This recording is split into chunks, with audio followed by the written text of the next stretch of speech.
And we're live. Welcome back, everyone. Attorney Craig Steger here. Today, I want to talk about how you can use AI to help sort of identify the content that you want to make your videos or other social media content about, and kind of how you can use it to test ideas before you invest a lot of time and money into making online content, especially videos. So I kind of want to walk you through a little bit about what I've been working on lately, just to kind of give you some examples to think about. So I'm in the process of kind of leaning in heavily to plaintiffs' farm and truck accident type cases. So semi tractors, dump trucks, school buses, delivery trucks, but also farm equipment. Sometimes that's farm semis, ATVs, UTVs, things like that. So I've been trying to make a lot of content for multiple platforms, multiple channels, and to try to make the best use of my time and the money I have for this, to try to find videos and ideas that will resonate with people, and more importantly, have the desired outcome that I want, which is typically a consultation call or an email or something like that. So one of the things that I've been kind of trying lately, and in fact, I'm doing it right now. So I'm live streaming on a Monday afternoon, about 5 o'clock Central. I also do this on my other channels. And so what I like to do is to just live stream um, just a series of ideas, with or without a guest.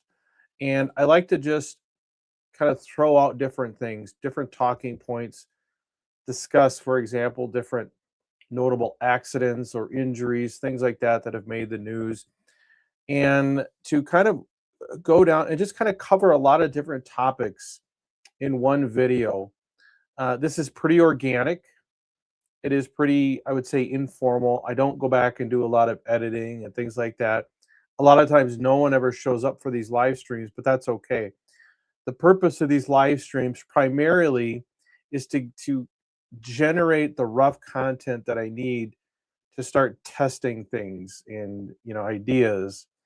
So before I live stream, I like to try to come up with the things I want to talk about, right? And so, like on the farm and truck accident end of things, I go to AI primarily, or do different searches to try to find different news stories, um, verdicts, accidents, things like that, to try to come up with things that I can talk about that can help me kind of shed light on the things that I do, to provide some expertise and to provide some guidance to people that may be dealing, with the aftermath of those kinds of situations. So there's lots of AI models out there, and I've used some of them, certainly not all of them. I think everyone has their favorites. The two that I use the most are ChatGPT and Perplexity. The way I use it, I say I like to go to ChatGPT when I want ideas, and I go to Perplexity when I want answers.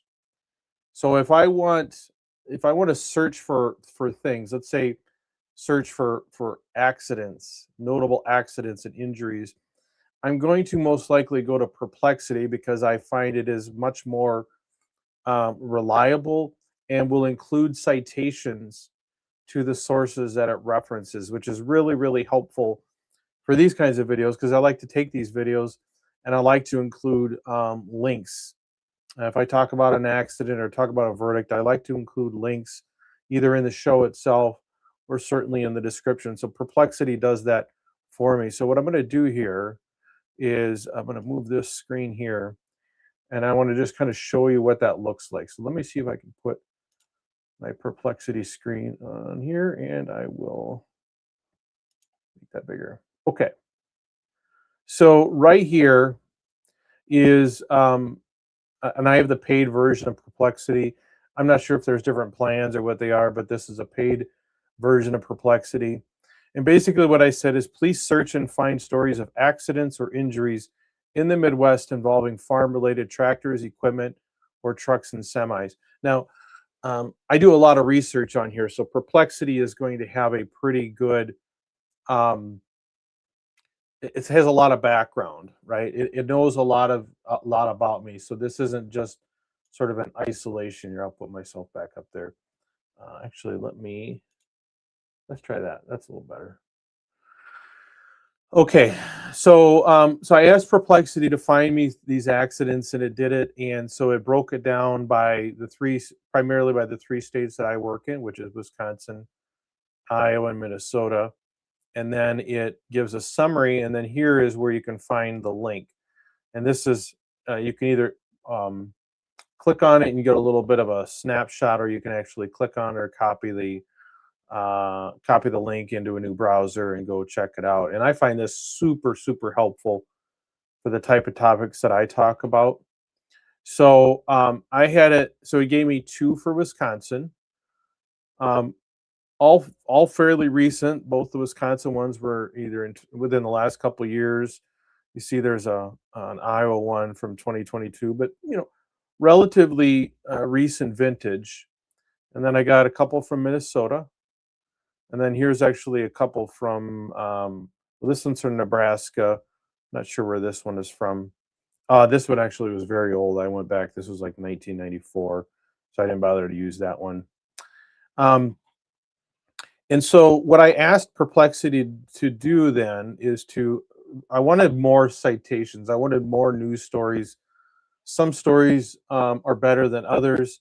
I actually like Facebook posts, and the reason I like Facebook posts is if you get on that, then you can go through the comments and you can really start to get um, people's feelings, strong, generally strong feelings, one way or another. Sometimes people will post updated information, GoFundMe's, um, obituaries sometimes, or just updated news stories. You can a lot of times you find those in the comments section. So I really like Facebook links when I'm researching these things because it can provide you with a lot of valuable information. And I like to find some that maybe have pictures or video that I can use to make the discussions a little more interesting.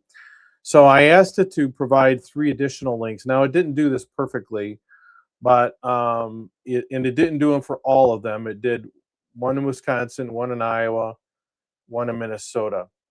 And so then what I did, so I took those and let me show you what I do with these.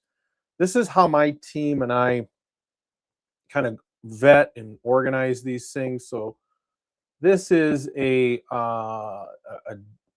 Google sheet that we use to keep track of content that's being produced and also metrics and analytics. I'll maybe do another episode on that to kind of show you what we track to try to gather data on the content that we're doing so that we can kind of avoid the stuff that no one cares about, lean into the stuff that people do, and try to make it better.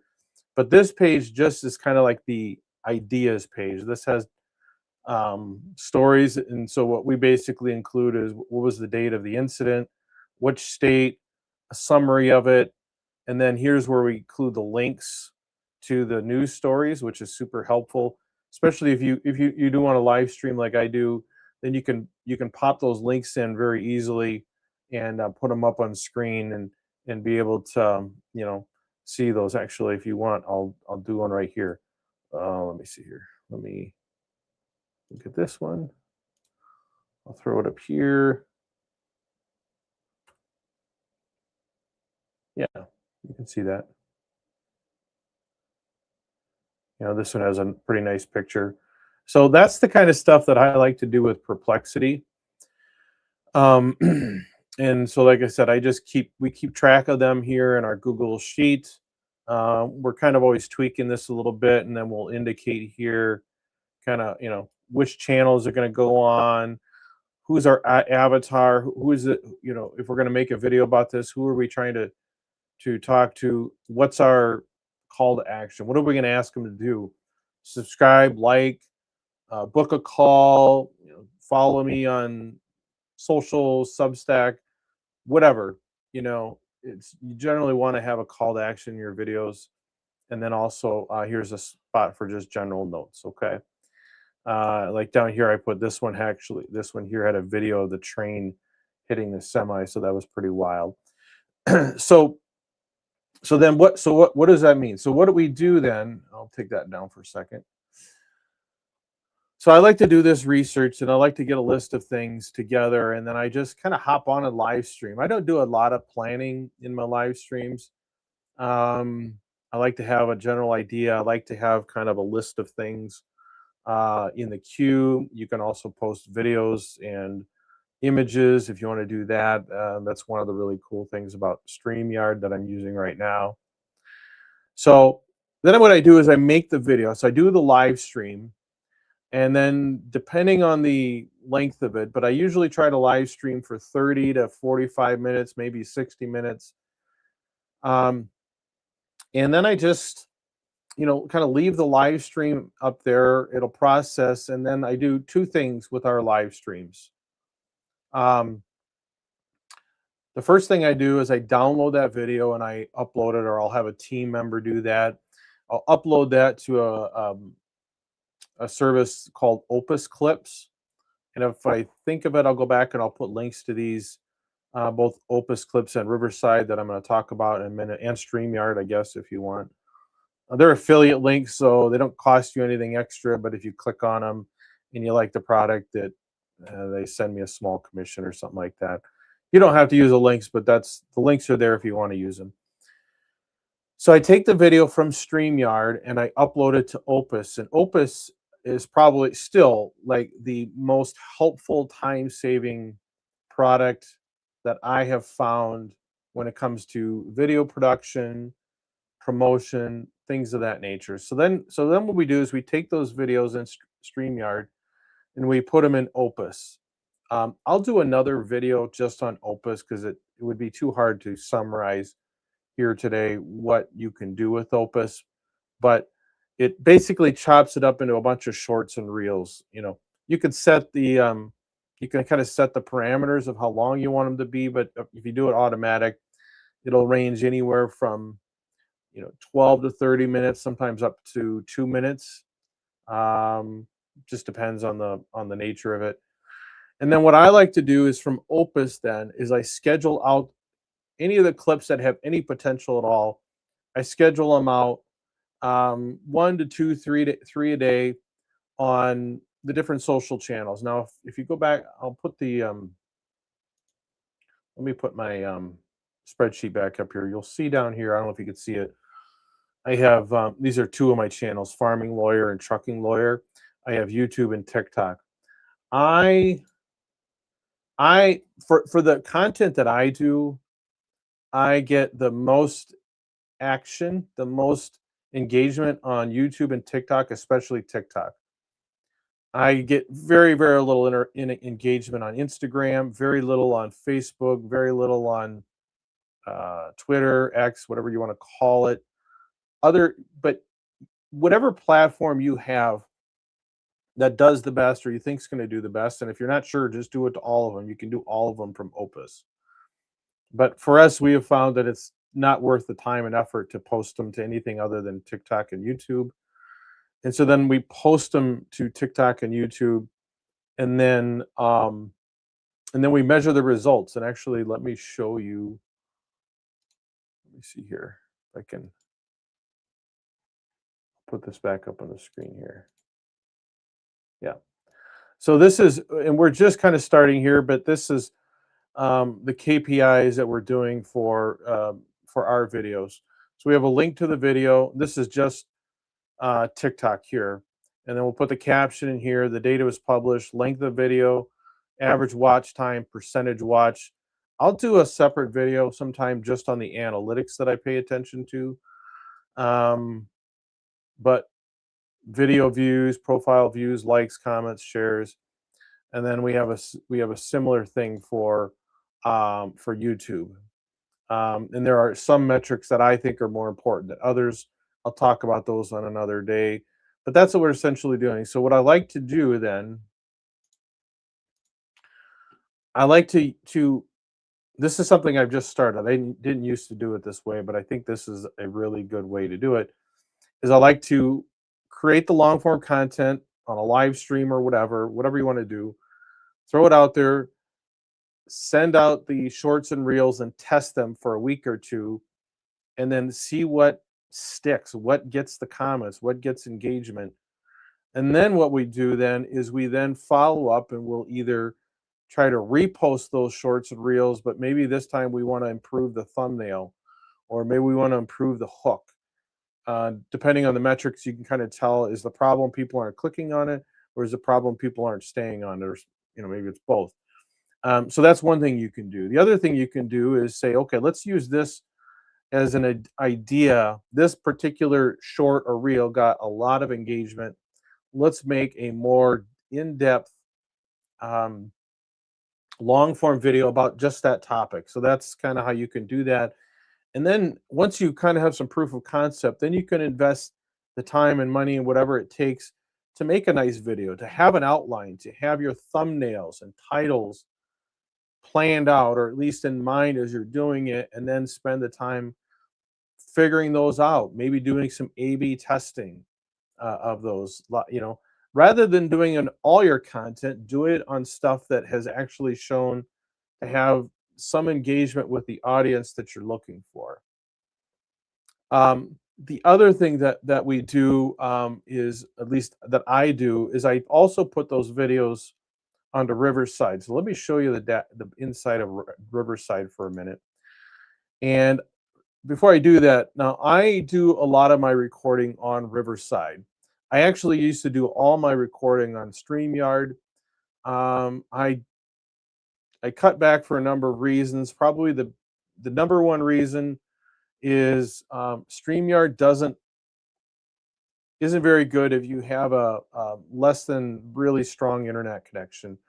I had some internet issues. Either both the sort of the wired connection as well as the Wi-Fi would kind of be hit or miss, and StreamYard can't handle that. Riverside allows you to record things, and even if the internet kind of waxes and wanes, it locally records it, then it uploads it when the connection's good. So I think Riverside does a better job of giving you the finished product when you have, sort of iffy internet.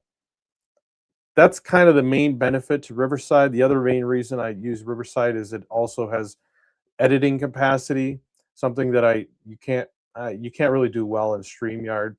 StreamYard isn't really made for that. It's made for streaming, as the name would suggest. But I do still, even if I do record in StreamYard like I am right now, I like to put that video in Riverside because there's a few really cool things that I want to show you there. So let me I'll just get that bigger. Okay, so this is the kind of the where the magic is made on Riverside. This is a video I recorded on my trucking lawyer channel. It's on Mansfield Bars. You'll see over here it puts together a notes and takeaways. This can be a place to start for your your YouTube description or your your Spotify description. Will give you a caveat. I really would be careful about using AI generated content in your socials, including YouTube descriptions. I tend not to use much of this.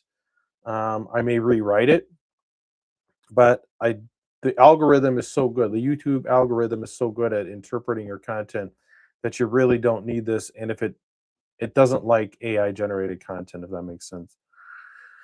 It will also give you what are called magic clips. Now, I don't use magic clips. It's similar to Opus only because Opus does so much better job and integrates better with my social media channels. But if you don't have Opus, it will create some pretty decent shorts and reels, and it gives you kind of a score here on how good it thinks that shorter reel will do. But here's the thing I really like about Riverside. It's what we call magic segments. And you'll see here the entire video is around 22 minutes long, right? Here it is made two magic segments, one of 2.5 minutes and one of 4 minutes 13 seconds.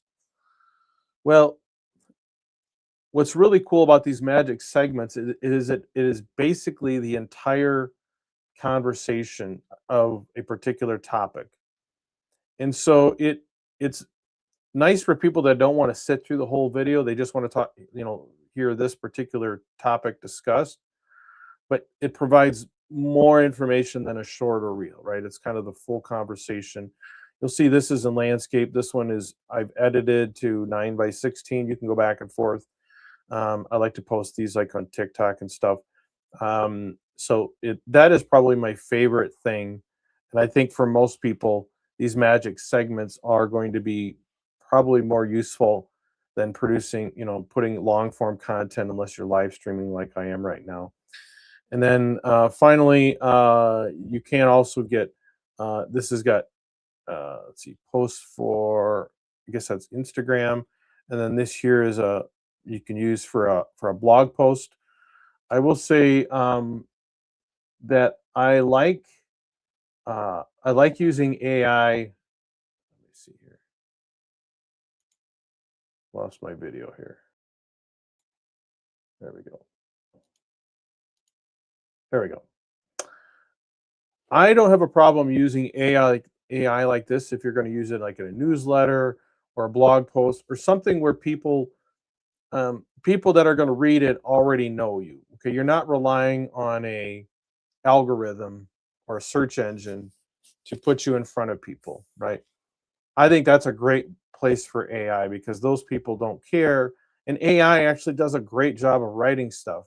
It's just that if you're using AI to generate content that search engines or LLM models are going to use, that can kind of backfire on you.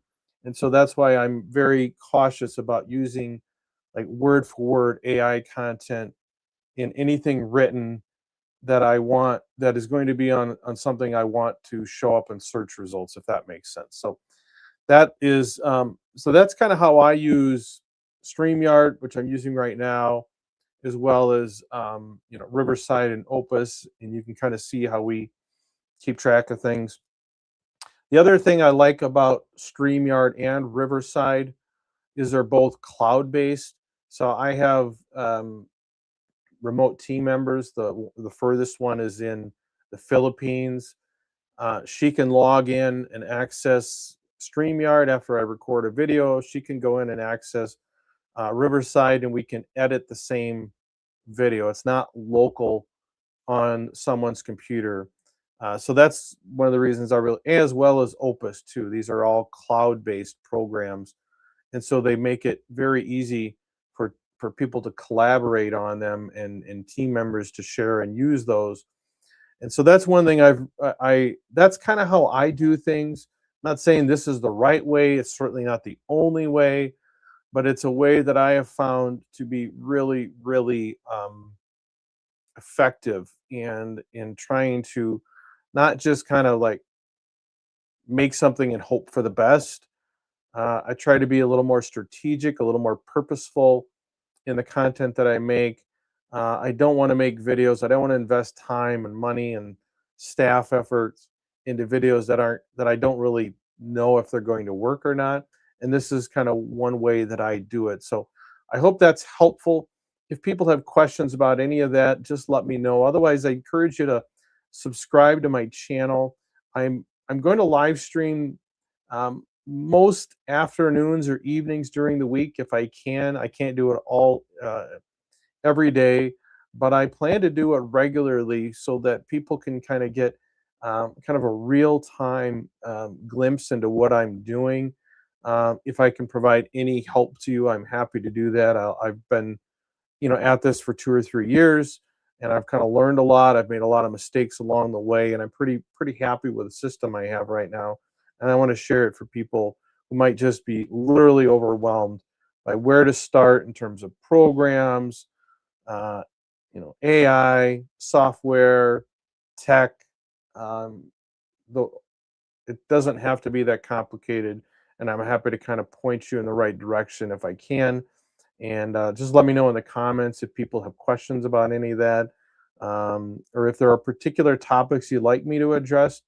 I would be happy to do that. Just either send me an email in the description, or leave a comment, and I'll do my best to respond to you. So I hope that was helpful.